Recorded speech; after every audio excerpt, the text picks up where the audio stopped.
오늘 본문 에스겔 37장 1절부터 10절 말씀을 통해서 새해 첫 주일 말씀 예배 마른 뼈를 살리시는 하나님이란 제목으로 여러분과 함께 은혜 나누기 원합니다. 우리 먼저 말씀을 위해서 기도를 시작하겠습니다. 살아계신 여호와 아버지 하나님, 우리 인생이 내 능력과 노력과 지혜와 배움, 새로운 정보가 아니라 하나님의 입으로 나오는 말씀으로 우리가 온전케 산다고 가르쳐 주셨습니다. 이 시간을 오늘 우리에게 드리는 예배를 통해서 하나님의 말씀이 받기 원하오니 성령 하나님, 우리의 마음을 준비시켜 주시고 받은 마음 아버지 순종의 역사가 나타나도록 함께하여 주옵소서. 주 예수님의 이름으로 기도드렸습니다. 아멘. 제가 얼마 전에 온라인 프로그램에서 망가진 연장 도구를 복구하는 과정을 여러 차례 본 적이 있습니다. 정말 망가지고 고물도 되지 않는, 너무도 녹슬어서 어디서부터 손댈지 모르고 더 이상 쓸모없게 보이는 것도 그 사람의 손에 들어가게 되면 원래 모습대로 회복되는 거예요. 복구는 비단 연장 도구만 하는 것이 아닙니다.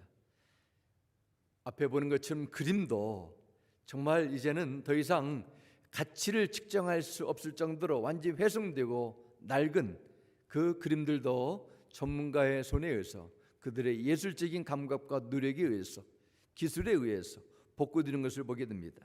피아노나 바이올린 같은 수제 악기나 수백 년을 내려온 그림이나 조각들이 오랜 세월이 지나면 마무리되고 손상될 때도 원형으로 회복해서 나중에는 오랜 세월 동안 다 까마득하게 잊어버렸던 그 예술적인 가치, 아름다운 소리를 낼 수 있습니다. 중요한 것은 누구의 손에 붙들리는가 합니다. 어떤 사람은 이것이 쓰레기통에 버려지고 어떤 사람에게는 이런 아름다운 예술품이 다시 복원됩니다.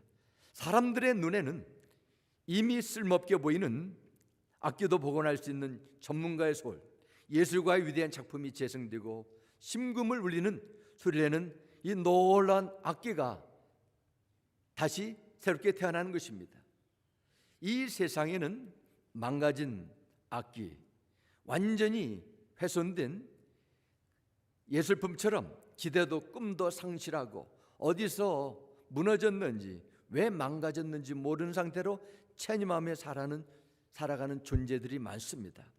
어떻게 잘못되었는지 모르기 때문에 또한 어떻게 회복해야 될지도 모르고 그럭저럭 살아가고 새로운 해, 새로운 달을 맞이합니다. 죄가 이 세상에 들어온 이후에 사람들은 하나님과 단절된 상태가 되었습니다. 그리고 이 죄는 원래 인간 속에 들어간 하나님의 고유한 성품, 하나님의 DNA에 완전한 손상을 가져왔습니다. 그 후에 인류 역사의 기록은 인간 세상에서 일어난 죄가 얼마나 무자비한가를 생생하게 보여주는 증거 자료처럼 된 것입니다. 내일 보시는 신문에도 보면은 어떻게 사람들이, 어떻게 평범하게 보이는 그 사람이 이런 무서운 죄를 범하게 되는가 계속 놀라게 되죠. 그러한 일들은 앞으로도 계속 늘어날 것입니다. 과연 죄로 인해서 이렇게 버려질 수밖에 없는 망가진 인생이 회복될 수 있을까요? 유일한 길은 인간을 창조하신 하나님을 만나 그분의 손에 붙들리는 것입니다. 우리가 믿는 하나님은 어떤 분이십니까? 하나님은 우리 인생의 모든 설계도를 가지고 계신 분입니다. 그리스도 안에 있으면 새로운 피조물이라, 그 약속의 말씀 이루시는 분입니다.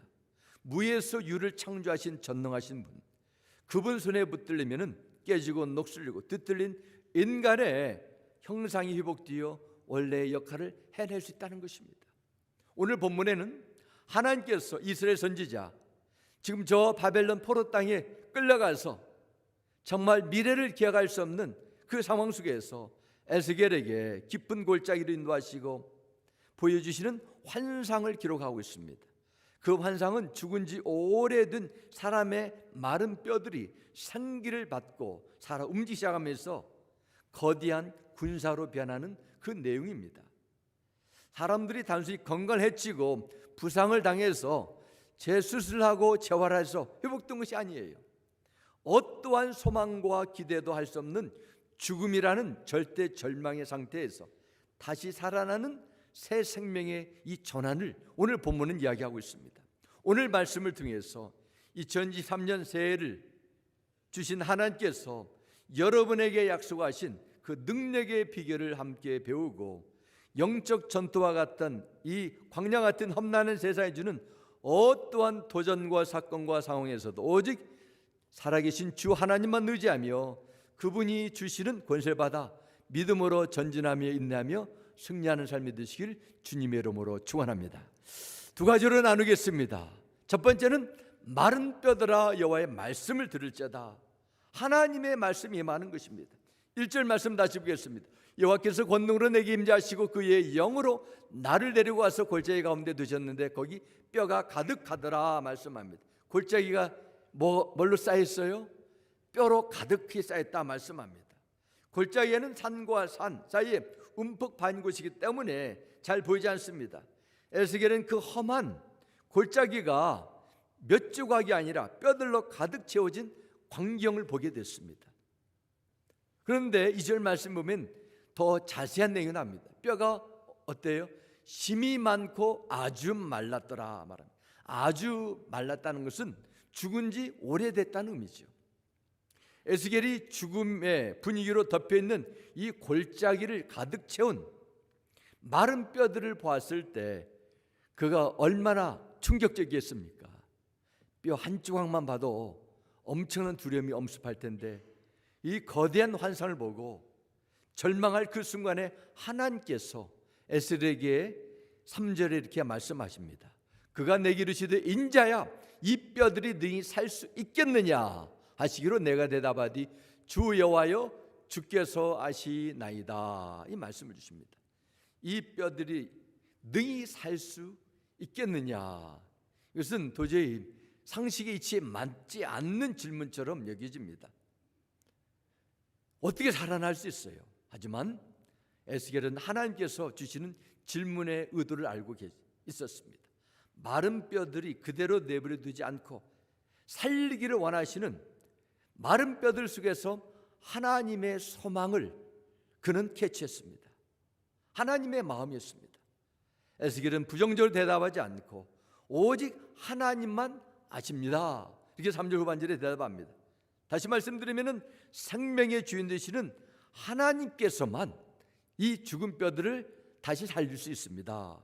이런 대답을 줍니다.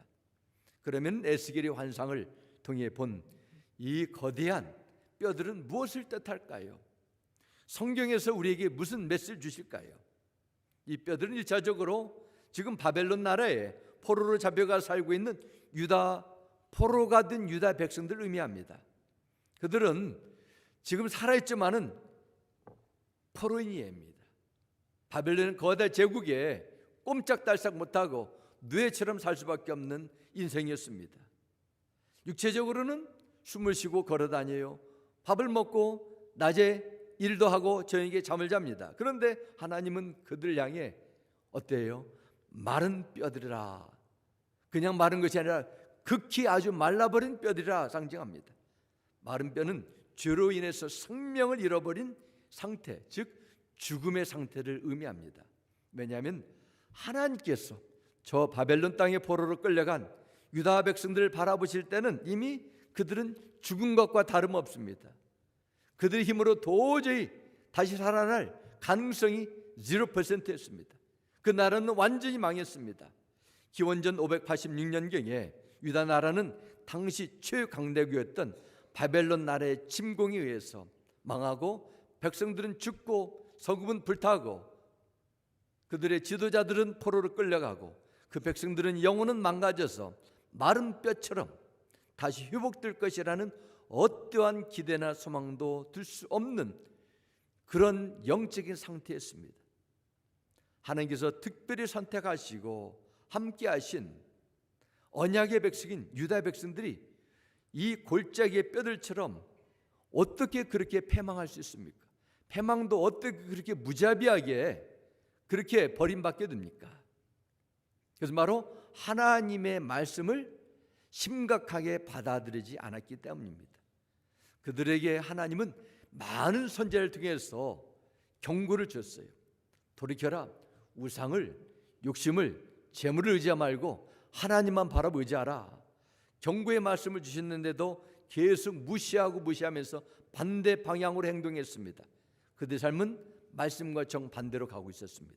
결국 그 나라는 하나님께서 선지자를 통해서 예언하신 그대로 한치의 오차가 없이 멸망해서 이제는 마른 뼈들과 같은 그런 존재가 되어버렸어요. 하나님께서 그들을 살리기 위해서 마른 뼈들에게 에스겔 선지자를 통해서 이렇게 말씀하십니다. 또 내게 이르시든 너는 이 모든 뼈에 대언하여 이르기를 너희 마른 뼈들아 여호와의 말씀을 들을지어다. 이렇게 합니다. 말씀을 붙들고 살지 않고 말씀대로 행하지 않아서 마른 뼈처럼 된 그러한 존재들 하나님께서는 내버려 두지 않고 완전히 포기하지 않으시고 오히려 불쌍히 여기셔서 어떻게 찾아오셨어요? 말씀으로 찾아오셨어요. 말씀으로 이 뼈들을 살리기를 원하셨습니다. 성경 말씀이 이 세상에서 가장 부패한 것이 다른 대상이 아니라 사람의 마음이라고 했습니다. 그래서 사람이 마음이 부패했기 때문에 사람들은 사람이 가장 무섭다는 말도 하지 않습니까? 유다 백성들의 마음이 그런 상태를 말하는 것입니다. 우리 안에도 골짜기처럼 그러한 숨겨진 곳이 있어요. 하나님의 임재 가운데 내 안에 깊숙한 곳을 들여다보면 마른 뼈들이 많이 있어요. 자기 안에 하나님을 떠난 하나님의 임재를 무시하진 하나님의 말씀보다도 내 육심이 내 인생의 우선순위로 세워진 그런 마른 뼈들이 굉장히 많이 있다는 것을 좋아하고 기뻐할 사람은 한 사람도 없을 것입니다. 오히려 감추려고 하겠죠. 더 안타까운 사실은 우리에게는 이런 마른 뼈들을 발견해도 바꿀 수 있는 능력이 없다는 것입니다. 능력이 있으면 진작에 바꿀 수 있겠죠. 어떻게 해야 됩니까? 하나님께서 찾아오셔야 돼요. 말씀이 육신이 되신 주님께서 오셔야 됩니다. 사람을 회복시키고 움직이게 하고 행동하게 하는 것은 세상의 파워나 돈이 아닙니다. 더 많은 지식, 최첨단의 기술 정보가 아니에요. 그러면 사람들이 더 선해지고 좋아질 텐데 더 악해지지 않습니까? 소망이라고 찾아보기 어려운 이 마른 뼈들을 살아있는 사람과 같은 모습으로 단번에 변화시키는 것은 오직 하나님에게 있고 하나님은 말씀의 능력을 통해서 역사한다는 것을 오늘 본문에 말씀하고 있습니다.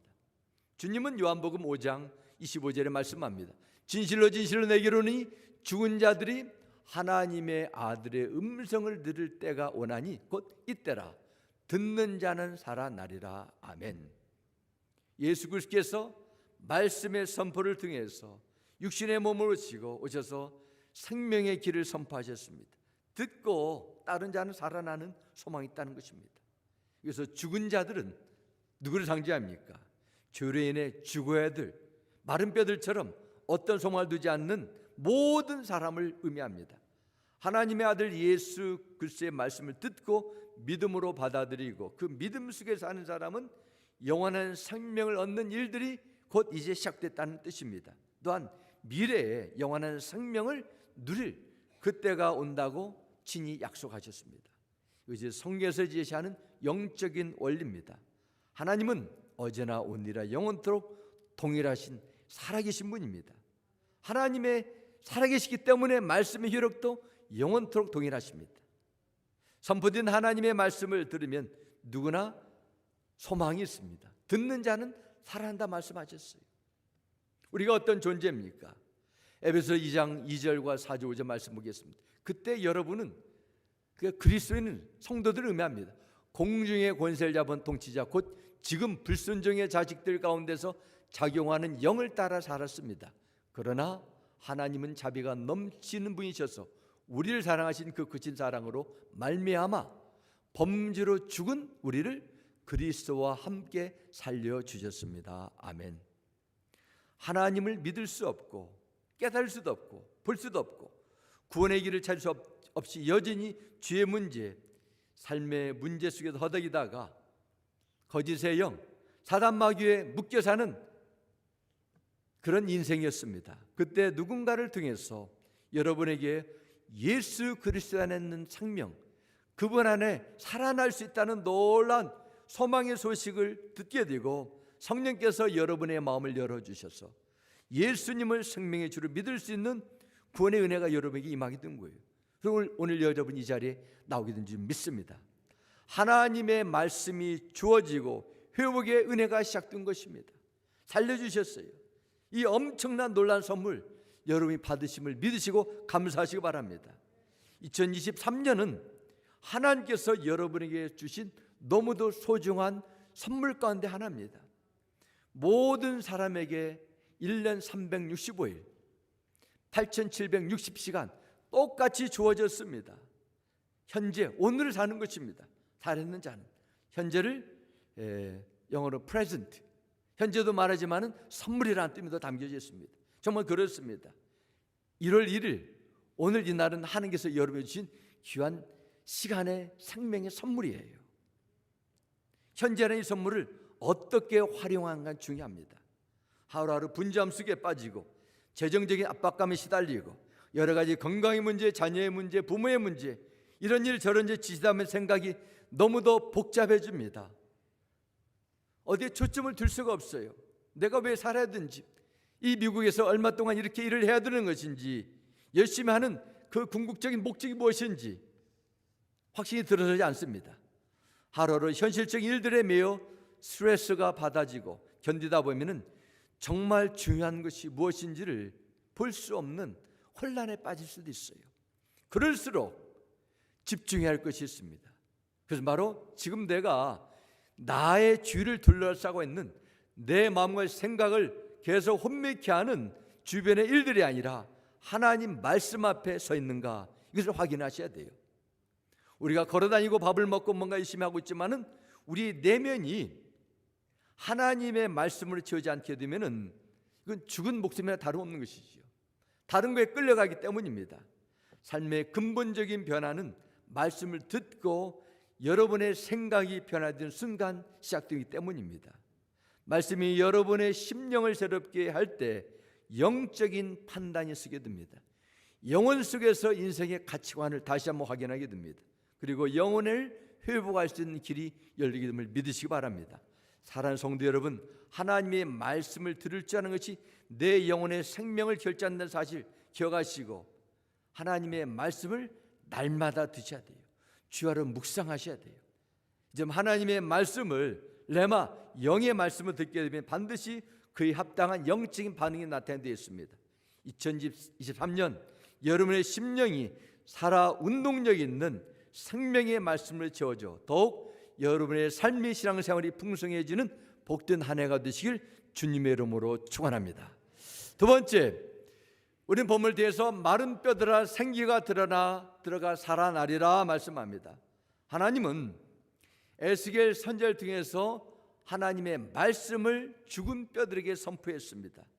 그리고 또다시 핵심적인 말씀을 전해줍니다. 5절과 6절 다시 보겠습니다. 주 여호와께서 이 뼈들에게 이같이 말씀하시기를 내가 생기를 너에게 들어가게 하리니 너희가 살아나리라 말씀합니다. 너희 힘줄 두고 살을 피고 가죽으로 덮고 너희 속에 생기를 넣으리니 너희가 살아나리라 말씀합니다. 살아나는 생명의 역사 그리고 일어나는 그 원인을 말씀합니다. 그것은 바로 죽은 뼈들 속에 뭐가 들어갔어요? 생기를 하나님께서 넣다 하셨습니다. 에스겔이 골짜기 싼 뼈들 향해 하나님의 말씀을 선포했습니다. 너희 속에 생기를 넣으리니 너희가 살아나리라. 그 얼마만큼 믿었는지 모르겠지만은 에스겔 선지자는 말씀 받은 근대로 대언했습니다. 어떤 일이 났을까요? 7절과 8절 다시 보겠습니다. 이에 내가 명령을 따라 대언하니 대언할 때 소리가 나고 움직이며 이 뼈 저 뼈가 들어맞아 뼈들이 서로 연결되더라. 내가 또 보니 그 뼈에 힘줄이 생기고 살이 오르며 그 위에 가죽이 덮이나 그 속에는 생기는 없더라 말씀하십니다. 하나님께서 직접 말씀하시지 않고 에스겔을 통해서 마른 뼈 전체가 하나님의 말씀을 듣는 은혜를 주셨어요. 그가 골짜기에 쌓여있는 너무도 말라 버림 받에 마땅한 그 뼈들 향해 하나님의 이 말씀을 선포할 때 어떤 일이 났어요?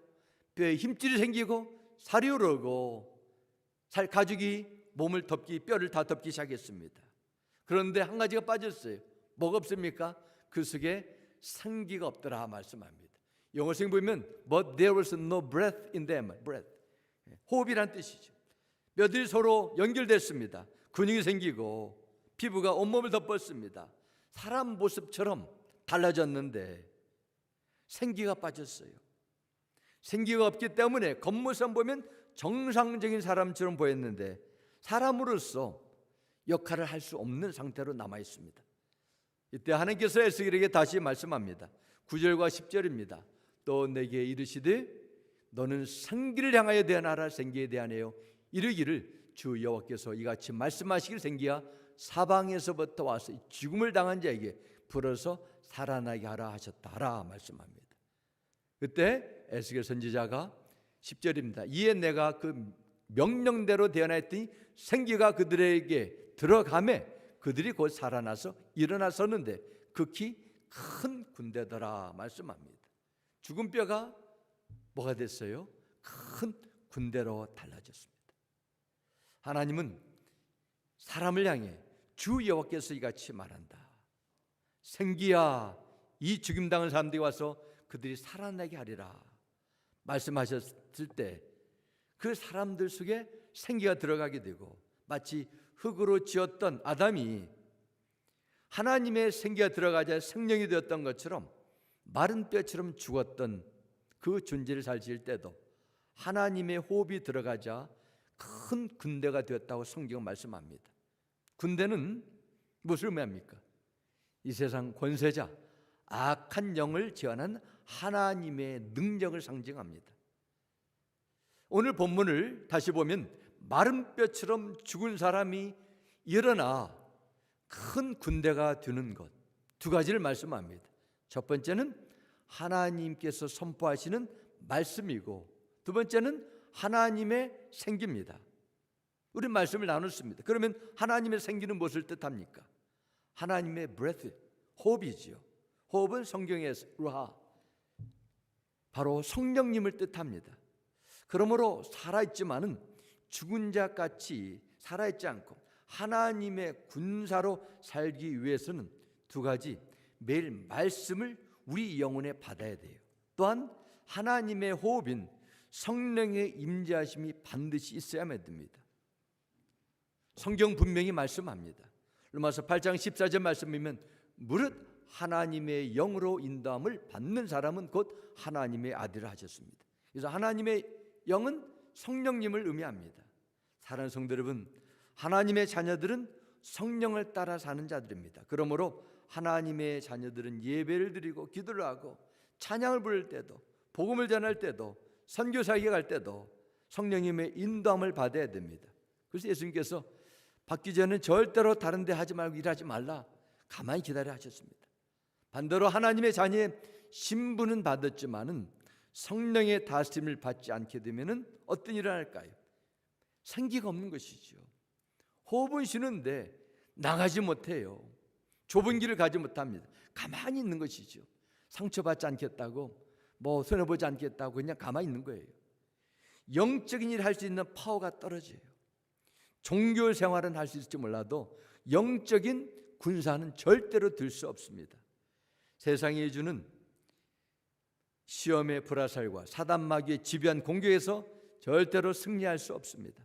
그런데 안타까운 현실은 이 세상에는 살아있으나 영적으로는 에스겔이 본 환상의 그 마른 뼈처럼 죽은 존재가 많이 있다는 거예요. 만일 내가 스스로 구원받은 줄 알고 평생 살다가 죽어 주님 앞에 서게 되었어. 내 이름을 댔습니다. 아무개 아무개입니다. 주님 반갑습니다 했는데 그때 주님께서 너는 나를 알아. 근데 나는 너를 모르겠다. 알지 못한다. 말씀을 듣습니다. 나는 살아있는 줄 알았는데 실상은 하나님과 완전히 단절된, 즉 영적으로 죽은 상태로 이 세상을 평생을 그렇게 산 거예요. 이처럼 하나님 앞에 망해버린 인생이 어디 있겠습니까? 요한계시를 보면 소아시아에 있는 7교회를 소개합니다. 7이라는 숫자는 당시 소아시아 지역에 있는 7이라는 숫자만 의미하지 않습니다. 완전 씁니다. 그때나 지금도 예수님께서 다시 오실 때까지 세워진 모든 교회의 영적인 특징을 7개에 담고 있습니다. 요한기시록 3장 1절에 말씀이 있습니다. 사대 교회 사자에게 편지하라. 하나님 7영과 7별을 가지신 이가 이르시되 내가 내 행위를 아느니 내가 살았다 하는 이름은 가졌으나 죽은 자로다 말씀합니다. 우리가 이 말씀을 나눈 적이 있습니다. 당시 사대는 금생산지로 무역 중심지로 돈이 많은 도시였습니다. 재정이 풍부한 교회 가운데 하나로 여겨집니다. 1절에 보면은 내 행위를 아느니 말씀합니다. 행위가 뭐예요? 교회에서 교인들이 열심히 일하는 겁니다. 예수를 믿는다고 하기 때문에 교회에서 나와 예배를 드립니다.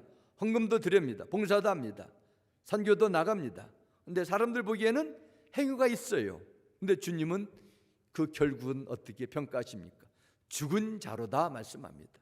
이름이 있는데 오늘 본문으로 돌아가면은 예배당의 좌석에 사람들이 많이 앉았는데 에스겔 선지자가 본 환상처럼 골짜기를 덮은 마른 뼈들이 쌓였다는 거예요. 왜 행위가 있는데 죽은 자들을 말씀하실까요? 그들의 행위가 하나님 앞에 받아들이지 않았기 때문입니다. 그에 대한 자세한 설명이 계시록 3장 4절에 이렇게 기록합니다.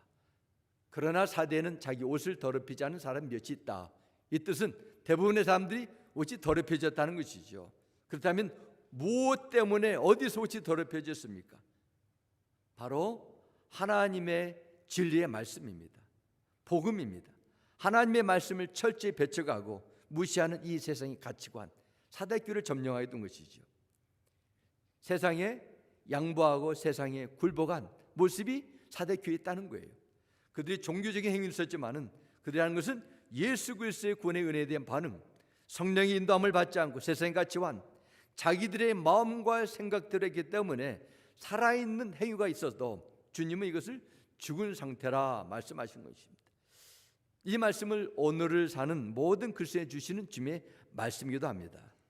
하나님께서 인정하시고 기뻐하시는 신앙생활이 있을 때 새 하나님 앞에 보시기에 아름다운 복된 한 해가 되는 거예요.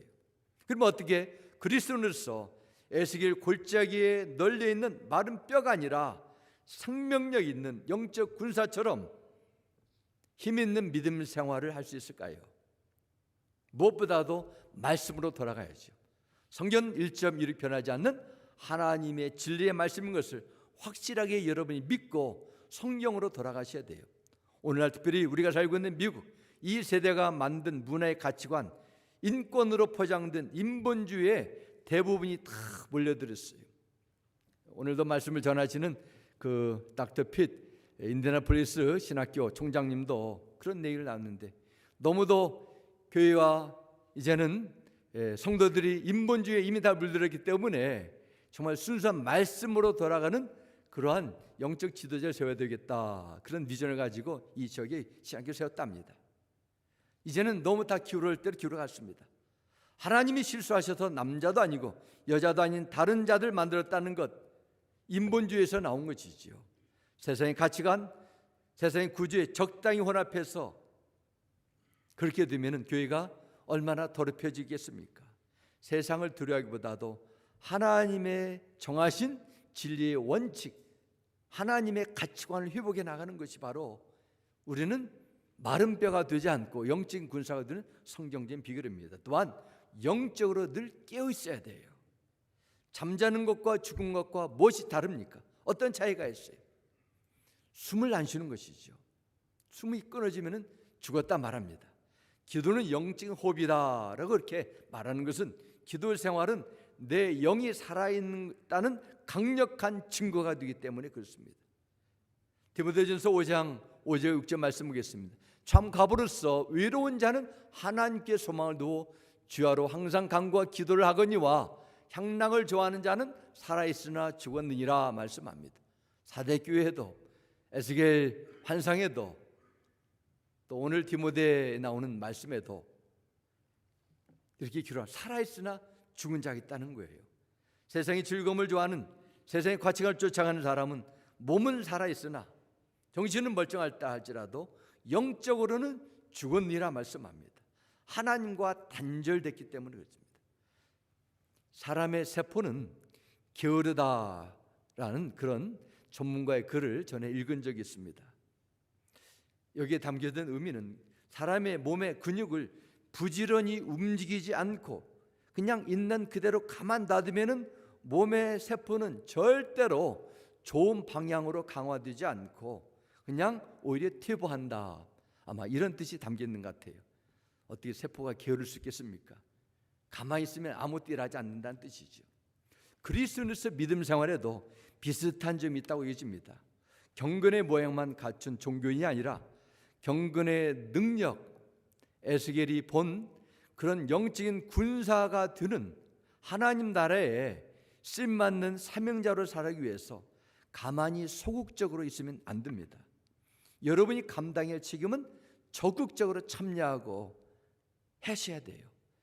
여러분이 하나님의 말씀을 2달만 듣지 않게 되면은 하나님은 어떤 분인가, 천국과 지옥이 있나, 구원을, 하나님의 존재를 의심할 수 있어요.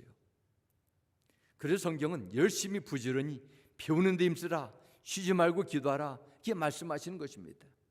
예수를 믿는 사람에게는 성령이 함께 하십니다. 그러나 믿는 성도는 그분을 전심으로 초청하고 구하지 않으면 성령님은 임하지 않습니다. 역사하지 않습니다. 그래서 우리는 그분이 일하시도록 사모하시고 기도하셔야 돼요. 그래서 2023년 우리 교회 표어를 오직 성령으로 충만케 하옵소서 이렇게 정했습니다. 특별한 나의 영적인 체험, 이것을 뛰어넘어서 이 험난한 세상을 이기고 내 믿음이 더욱더 건강하게 되는 것은 내 힘만으로는 안 됩니다. 수도만은 안 돼요. 하나님의 그 임재하심이 절대적으로 필요한 시대가 이 시대가 때문에 믿습니다. 2023년 새해를 시작하는 사랑하는 성도 여러분, 여러분 10년 가운 속에 뼈들이 바싹 말라버릴 정도로 오랫동안 내버려둔 부분이 있으시다면 하나님께서 보여주시는 마른 뼈와 같은 내 모습을 겸손하게 인정하시기 바랍니다. 새해는 그곳이 예수의 십자가의 보혈의 능력으로 성령의 기름 부심으로 다시 살아나고 회복될 수 있도록 간절히 구하시고 믿음으로 선포하시기 바랍니다. 주님께서 부르실 영혼의 때를 이어가시고 하늘나라의 상급을 위해서 좀 손해도 보고 불편도 기쁨으로 감당하시기 바랍니다. 신실하신 하나님께서 여러분의 수고를 다 기억하시고 반드시 언젠가는 기쁨으로 채워질 그날이 오게 될 것입니다. 새로운 한 해에 여러분의 마음에 진리의 말씀으로 채워지고 성령님의 온전한 지배를 받으며 그분이 하시는 일을 이웃과 세상에 담대하게 선포하며 간증하는 놀라운 역사의 삶이 여러분 가운데 임하시기를 주님의 이름으로 축원합니다. 아멘. 기도하겠습니다. 아버지 하나님 감사합니다. 우리의 진짜 23년 새해 우리의 꿈과 설레인 기대, 우리의 계획으로 되지 않습니다. 이 세상이 이미 어두워졌습니다. 혼란해지는 종말의 때에 살고 있습니다. 성령의 기름 부으심이 등불이 우리의 심령을 밝히기 원합니다. 진리의 말씀의 빛으로 우리의 내면을 새롭게 회복하여 주옵소서. 하나님께서는 모든 것이 가능하다 말씀하셨습니다. 누구든지 그리스도 안에 있으면 새로운 피조물이라, 이전 것은 지나갔으니 보라 새 것이 되었도다 말씀하셨는데, 예수 그리스도 안에서 하나님의 그 존귀한 형상인 우리의 심령 가운데 우리 제단에 속한 모든 주의 백성들이 놀랍게 회복되고 변화되고 강건케 되는 역사가 나타나기를 간절히 구하며 주 예수님의 이름으로 기도드렸습니다. 아멘.